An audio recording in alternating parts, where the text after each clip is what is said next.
বাংলাদেশের গ্রাম ও মফস্বলের হাটে পুরনো জিনিসপত্র বেচাকেনার রেওয়াজ দীর্ঘদিনের। কোনো জায়গায় সপ্তাহে একদিন, কোনো জায়গায় সপ্তাহে 2 দিন বসে এই হাটগুলি।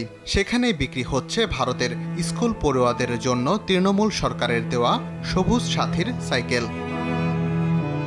নদিয়া ও মুর্শিদাবাদ জেলার ভারত বাংলাদেশ সীমান্তবর্তী যেসব পুরনো সাইকেল কেনাবেচার দোকান রয়েছে, সেখানেই মিলছে সাইকেলগুলো। Large screen, dual stereo speaker এবং সুপারফাস্ট চার্জিং এর সাথে এন্টারটেইনমেন্ট কিং নেক্সট জি N72। বেশ কিছুদিন ধরে হাটে সবুজ সাথীর সাইকেল বিক্রির ভিডিও সামাজিক মাধ্যমে ভাইরাল হয়েছে। ওই ভিডিওয় দেখা যাচ্ছে এক যুবক সবুজ সাথীর লোগো বসানো সাইকেলগুলি বিক্রি করছেন।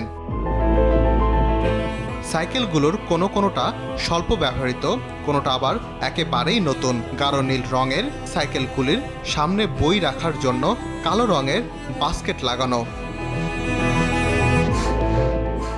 সাইকেলের সামনে ভারতের পশ্চিমবঙ্গের মুখ্যমন্ত্রী মমতা বন্দ্যোপাধ্যায়ের আঁকা লোগো এবং পিছনে পশ্চিমবঙ্গ সরকারের বিশ্ব বাংলার স্টিকার লাগানো। মুর্শিদাবাদ জেলা সংলগ্ন ভারত বাংলাদেশ সীমান্তবর্তী রানীহাটি বাজার, চাঁপাইনবাবগঞ্জ, বাথানপাড়া, নদিয়া জেলা লাগোয়া চারহাট, রাজশাহী সহ বিভিন্ন জায়গার হাটগুলিতে ভারতের পশ্চিমবঙ্গের সরকারের সবুজ সাথী প্রকল্পের সাইকেলগুলো। রাকিব হাসান, RTV।